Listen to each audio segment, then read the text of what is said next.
Welcome to Real Talk with Libby and Wilbur, where a conservative and a liberal can have a conversation about politics. I'm Wilbur. And I'm Libby.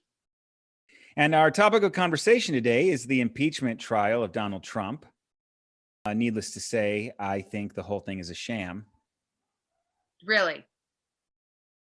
You really, I mean, okay, so it's been an emotional day. I watched it on ABC and a little bit on OPB. And yeah, I mean, I'm upset. I called you earlier and said, I don't want to do this today because I didn't want to talk to you because I just don't understand how anyone can see and hear the evidence and have your opinion that it's a sham. Yeah, the Democrats are relying almost exclusively on emotional content. So it would be equivalent to if I played all of the clips of Democrats talking down on America, apologizing for our behavior overseas, saying that we are racists and bigots, talking down on our founding fathers, and then showing clips of the 9/11 attack. Yes, those two things have happened in parallel, but what the liberal just cannot seem to wrap their mind around is that there isn't a relationship between the two. Donald Trump did not show up at that rally expecting that the crowd was going to storm into the Capitol. Not only is there no evidence for that, He literally said, go march down to the Capitol and fight for your country or you won't have a country left. Yeah, but he didn't expect them to go inside. So you really don't think anything he said was inflammatory or directed his followers to go do what happened? I think it's absolutely inconceivable that Donald Trump expected them to go inside. So then what took him 2 hours to call in reinforcements to help when all of our elected senators were basically under siege and their lives were being threatened by the angry mob that he had just spoken to moments before they attacked the Capitol? I'm not sure what they reported is that he was actually watching it in real time. I think the words were used, he was watching it like a reality TV show. And he even had cabinet members resign the next day because they were so upset and appalled by the way he handled the insurrection of our Capitol. What do you think about that? How long it took him to do anything? I would have to say that is the Democrats' best argument. The space between the time that the breach has started to happen and the time between the first tweet. He did tweet 4 times and he made a statement. So it is the space between those two. We don't know what he was doing. So there's no evidence. Yes, we do. His son took a video of the family standing in front of 3 TVs watching the insurrection, watching it and enjoying themselves. They looked pleased. Did you not see the video? I showed you the video. I sent it to you. I didn't see that. Yeah. So anyways, there was eyewitness accounts of what they were doing, which was just that, sitting, staring at it. And you don't think that Donald Trump was delighting and that his followers were doing exactly what he asked them to do? You think he had no delight in that? Well, I just can't imagine that the 4-year president who knows the line of succession, knows, everything about the presidency and what would happen in an insurrection scenario, would know that the mob could kill every single person in that room. There's hundreds of people in the line of succession. The state attorney general of Illinois is on the list at like 167th. There's absolutely no end game that would be conceivable that Donald Trump would have expected to gain from those people entering the building. So what was the point of his rally then? What was the point of his rally as the vote was being certified by our Congress? What was his motivation, do you think, then? When he held the rally and told them to go fight for our country or they wouldn't have a country left, what was his motivation? The same thing that's his motivation for every politician when they say the exact same thing. No one has said the exact same thing like that at that time without conceding, without allowing a peaceful transfer of power. This is to I hate this word because it's used so much, but they've used it the entire time he's been president, saying it's unprecedented because we have not had a history of this happening before. Is this how you want our country to be now, where we're fighting to the death? Who cares about the vote anymore? Let's just see who's the toughest. I mean, that seems to be the approach. And the things that I heard coming out of the mouths of the rioters, we're this is what they were saying to the Capitol Police. We're taking orders from your boss. One of them said that. One of the Capitol Police officers who was black said he was called the N-word 15 times. And he said to himself, is this the country? Is this American? He couldn't believe.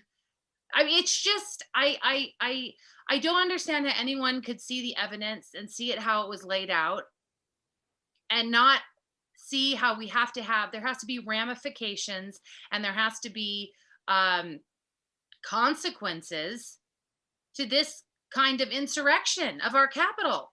I mean, how are we going to move forward if this just is becomes okay? Yeah, no, I think it's not okay. You can't storm inside the U.S. Capitol when session is in wherever, let alone when there's congressional members doing their duly elected duties. So no, that's not okay that they stormed inside the Capitol. I think they were motivated by conspiracy theory websites like QAnon. The conflation that and how are they not motivated by Trump when he was the one that said go do it? He's the one that hadn't conceded. He had planted this seed in the minds of his followers before the election even happened that it was going to be rigged. He planted that. He knew he was going to lose, so he's planning his game basically. So he planted that in the head. I mean, he didn't want to lose at any cost. It's very clear. And then he was going to be a crybaby about it and sit and say, "Oh, it was rigged. It was rigged." And then he tried to go to the courts. And as we talked in the other sessions about it, and he didn't have a case. He had no evidence. So he just kept on. His rope kept getting shorter and shorter and shorter until he was literally left with the mindless followers that would do whatever he said. That was his last trick, I guess, that he was pulling. So you think he's completely deranged? I mean, deranged enough that somehow he lasted 4 years without getting us involved in a war. God! My point is, you think he's so deranged that he actually thought that rabble group of crazies was going to get him 4 more years in the White House? Is that? I mean, what do you think that he was? Or he was trying to punish America for the majority not voting for him. He was clearly trying to punish Mike Pence for whatever he thought turning against him because Mike Pence didn't want to do something that was unconstitutional and against. So he wanted those insurrectionists, or they weren't insurrectionists. I mean, because there's no reasonable person that thinks that they were actually going to grab hold of the reins of power, and they didn't. It was pretty evident that they didn't go in there expecting to grab hold of the reins of power. You're thinking that Donald Trump was just actually trying to send them into the Capitol to actually hurt sitting members of Congress and Mike Pence. Yeah, I mean, completely destroying political legacy forever and ever. I think he hoped for something even more disastrous to happen, some kind of chaos. I mean, obviously, I can't know exactly what he was thinking. But it's not. You have to at least speculate. It's nothing good for our country. He did not concede to a Democratic election. Neither did Hillary Clinton. Neither did Stacey Abrams. Yes, Hillary Clinton conceded the night of. No, she didn't. No, she didn't. She did. Yes, she did. No, she didn't. No, she didn't. She said he was an illegitimate president years into his presidency. Yeah, she walked out of office. That's fine. Trump said Obama wasn't even an American citizen. Okay, so it goes back and forth. So, but he did concede. He walked out of the office. You're just saying that rhetorically he didn't concede. Well, neither did Stacey Abrams. Neither did Hillary Clinton. The left started that. Hillary Clinton did concede. No, she I didn't. remember When you hearing say that this is an illegitimate president, when you say that the election was stolen, when you're saying that years after, that's not a concession. Yes, she walked out of the office, but so did Donald Trump. I mean, you guys have a total double standard there here. has to be a peaceful transition of power. And there was. To be proper avenues for the conceding. And then it is a free country. And after you lose, if you want to sit and say whatever you want to say, that's fine. But you have to accept the results of our democratic elections. He That walked is the out of the office foundation on of his a own accord. democracy. He walked out of the office on his own accord. Yeah, he said that it was stolen, but so did the left every time they lose. So there's no difference. You haven't even attempted to create a distinction between what Stacey Abrams and Hillary Clinton did and what Donald Trump did. Mm-hmm. Yeah, I don't understand. No one has ever done what Donald Trump has done. No one has ever said that the election was fraudulent. Actually, yeah, they did. Fraudulent. Yes, they did. The votes themselves were fraudulent. Stacey Abrams said that. Hillary Clinton said that.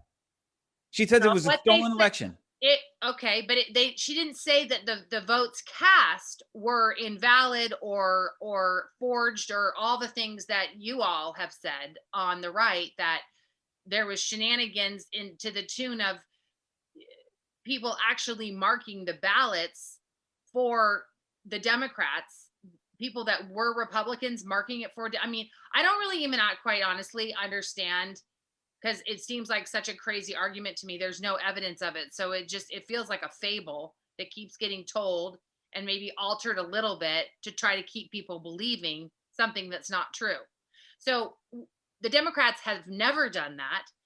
It is true that Russia did hack through Facebook and planted photographs. What? They spent several $100 million on Facebook ads.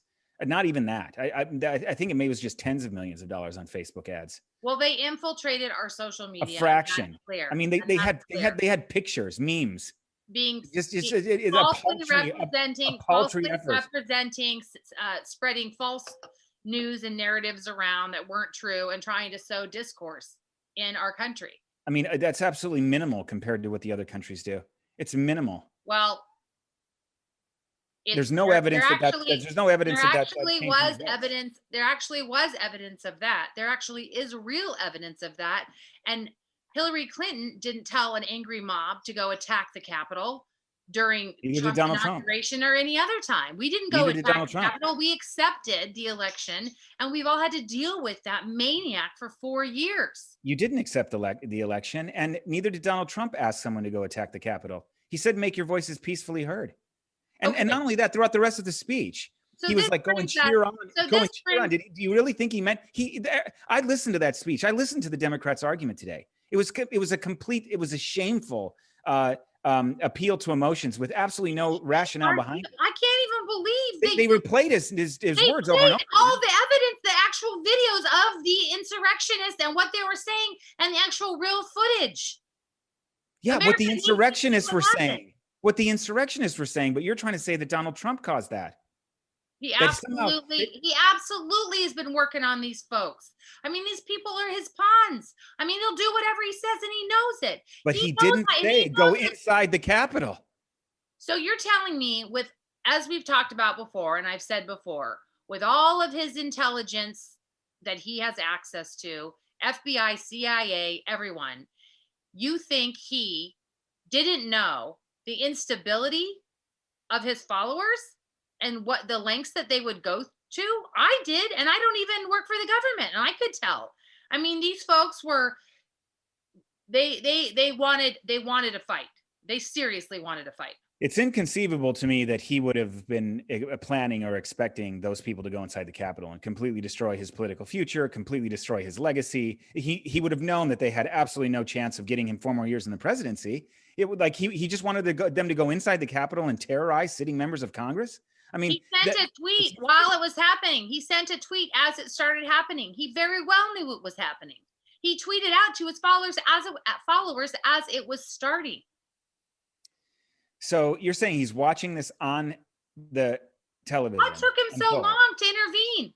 What took him so long to intervene? They were climbing the walls. It looked like it was like Night of the Living Dead, kind of like an apocalyptic zombie. I mean, these people really, if they just had zombie makeup on, they would have, it would have been a zombie Yeah, scene. yeah, that would, yeah, they were. This is this is a rabid group of um Q, and I mean, and I mean, the one thing that I think we can say is that's probably most of them. I mean, right there, you're able to identify and arrest probably what most of the QAnon radicals, the most of the crowd of the QAnon radicals in the country. So I don't think that Trump knew that they were going to do what they just did. I mean, the Capitol Police, the argument on the conservative side is that the Capitol Police didn't know. The FBI didn't know. So Now what they're coming out saying, oh, yeah, they all knew. But if they knew, they would have been prepared for it. so what do you say about him not responding for 2 hours? About Trump not doing anything for 2 hours while this was going on? The single biggest mistake of his presidency by far. But what was he think why was he doing that? I mean, It may have, I mean, we're mind reading. The left has been mind reading about Donald Trump his whole presidency, and the overwhelming majority of the negative conversation about Donald Trump throughout all of the media has been speculation on what he is thinking. well, somebody made a good point during the trial, or in an article I read, I can't remember which, that I think it was somebody speaking at trial today for the Democrats. They said, we know that Donald Trump always responds very quickly when he wants to do something. We hear from him immediately. He wakes up 5 in the morning. He doesn't wait for a second. That's his nature. He takes care of things immediately. Isn't that why you guys like him? Why did it take him 2 hours to take care of that? I mean, Yeah, that's we're speculating here, but I mean, if we're going to speculate, speculating for 2 hours. We could maybe speculate about like 20 minutes or a half an hour. Sorry, there's no speculation about waiting 2 hours. That's, do you know what that word means? speculation. Yeah. We could speculate that, oh, what was he doing for 20, 30 minutes? But speculating what was he doing for 2 hours? I mean, come on. Well, I'm saying we could speculate. Do you know what that word means? Yes, I know what the word means. Of course I Okay. know what the word means. Okay, What I'm just saying you're is using it is out of that what context. I'm saying is what you're saying is the Democrats have been speculating about Donald Trump this whole time. Okay. Speculation means you are uh, assuming to know something that you actually don't have any real concrete knowledge of, like what someone's thinking in their own head type thing. But what I'm saying is, I don't think you can use the word that we are speculating when it's a 2 hour.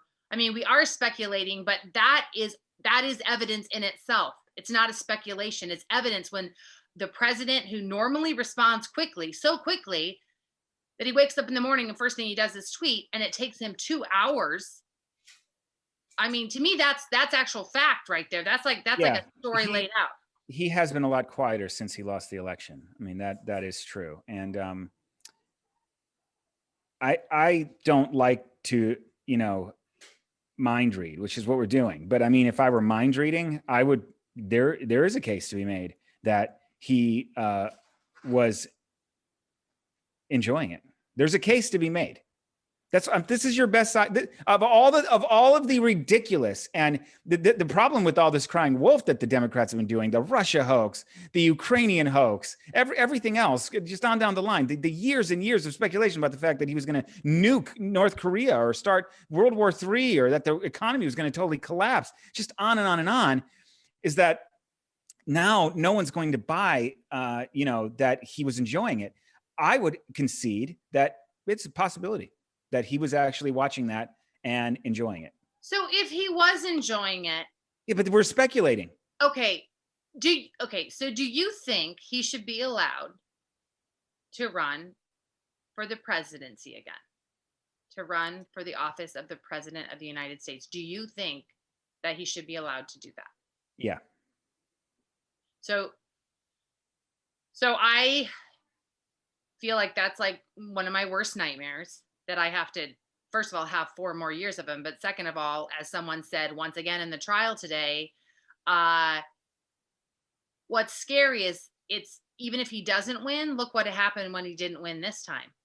And if he's going to not even get any kind of basically punishment for what he just did, what's to stop him from doing it again? I mean, you have no concern about that? I have a bigger concern about totally breaching the spirit of the Constitution. The notion of impeachment was if a president had done something whereby you couldn't even fathom that president being elected again by the people, to impeach a president so that he can't get elected because you fear that the people would elect him or her. This is such a this would cleave the country in half.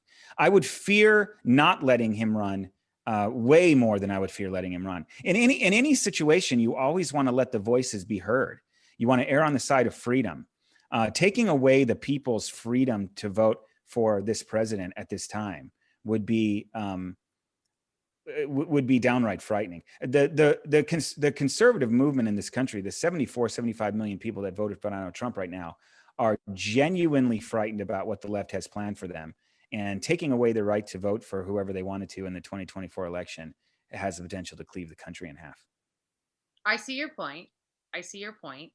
However, are you, I'm sure you are familiar with the 14th Amendment, and as that goes, what do you read that as, the 14th Amendment? Yeah, tell me what you mean in context. So it's my understanding the 14th Amendment gives the Congress the right to vote to see, I'm drawing a blank on the word. Basically not allow him to run again, called what is it? It's called something. You're not talking about censure. Thank you. Censure. It's basically censures him so he can't run again. And the basis of a vote like that, the only criteria needed is that an insurrection was instigated and encouraged and led by the sitting official. And actually, it translates to other sitting official offices like senator, House representative, governor, anyone who's in a sitting office that tries to coordinate and lead an insurrection against our government, aka treason or a coup, then is censured and not allowed if the Congress votes, the majority votes, that he is to be censured and not able to run again. Yeah, I hear you. I think I thought this might be where you're going with it. The definition of censure that you're giving is, I'm not a constitutional scholar, but I'm 95% sure that that's just not true. That a censure does not stop you from running again. That's A. B. We'd still be in the same place that we were. You're stopping someone from running again who you actually fear might win. This is a tragedy. No, I fear he won't win. This is a total. Well, then if he doesn't win, he won't win, and he'll yet again say our election process is a sham, basically. And yeah, so but the left has been saying that for decades. What do we have? Okay, so this okay, so what you really feel like is we don't have a democracy because you don't think any of the votes that have ever gone through are actually real. Me? Yeah. Or you think it was just this election and all the other ones were fair? I mean, I think this election was done in a way that was fundamentally different than all the other elections, and that's demonstrably true, and you know that. This is the first time that we. This is the first time that we mailed out literally tens and tens of millions of live ballots all over the country. You don't think that could be an argument in 4 years? Fraud, election fraud. Well, not if we rescind the universal mail-in ballot process. Of showing up, showing an ID, voting on election day, which is how the founders intended it, which is how we've been doing it for 240 some years. That was radically transformed in this election. Whatever you want to say about the conservatives' view that there was fraud, you have to at least concede the fact that we so radically transformed all the rules in this election, and we did so in an unconstitutional way. That is demonstrably true. The Democrats in those swing states radically changed the rules regarding the election process, and they did so in an unconstitutional way. And if you have universal mail-in balloting in 2024, yeah, there would be cause for concern. But no, if you go back to the old way, where you have to show up to vote. If you're not going to be able So to show you up to want vote, you have to send in for an absentee ballot. It gets sent to you directly, sending out tens of millions of live ballots to everyone in the country. Yes, if the Democrats continue, if they hold firm on that process, yeah, there's going to be an election fraud problem from here on out. So Oregon's been doing mail-in ballots since 1973. And you don't have to get an absentee ballot. Are you saying that the Oregon mail-in process has been flawed all these years? The Oregon absentee mail-in process was decided by the state legislatures, so it was done in a constitutional way. Well, all the states did decide it was constitutional. All the states decided to do mail-in. They were the only ones that could. No, they didn't. Yes, they did, and it was No, all legal. And all the courts say it was legal. No, they didn't. Everyone No, the courts says it did. was legal. Everyone says it was, and I'm not listening to this argument anymore about this election fraud. It's absolutely ridiculous. It's true. And if the left isn't willing to concede that the Democrats changed the rules of engagement regarding this election process. COVID changed the rules of engagement. COVID changed it, and we wanted every vote to be counted. So many people have not left their homes since COVID started. Seniors haven't left their homes. So you would have had only healthy, able-bodied people that weren't afraid of COVID go march up in the long lines and sit next to their brethren with masks on for hours to vote. That's how you wanted it done. And all the people at home, sorry, you've got an ailment that makes it so you can't go out or what have you. And then they just sit at home and they don't get to vote. Is that right? No, I would concede that we were under unprecedented times, and that's why this is just a perfect storm of issues that culminated in enough people genuinely thinking, and then you have to add on top of that this Q conspiracy, genuinely thinking that our democracy was under systemic attack. Next time, also, I'd like to talk about, I mean, this could be a long conversation because as I've read more and more about the lead up and all the conservative talk show hosts and the number of things that have been said, it was like this group of followers, they were being worked on from every single angle to do what they did. And yeah, there were, that's the thing that the left needs to recognize, that there was this wasn't, Donald Trump out in front like a band leader. This was practically the entire Republican Party and half of the people on Fox News and most of the people on talk radio. I mean, they were coming up with so much evidence. I mean,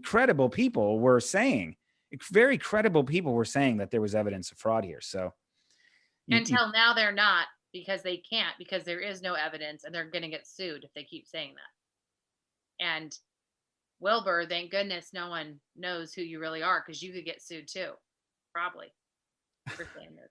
I can only hope. I'm a cartoon emoji. Thank goodness. All right, well, folks, that's all the time we have for today. We will be back with you for another session of Wilbur and Libby's, what do we call it? Well, we're debating between real talk or my favorite, the masked debaters. Oh, yeah. Another session with the masked debaters. Say that 10 times fast. Yeah. Thank you guys for watching. Thank you. Take care.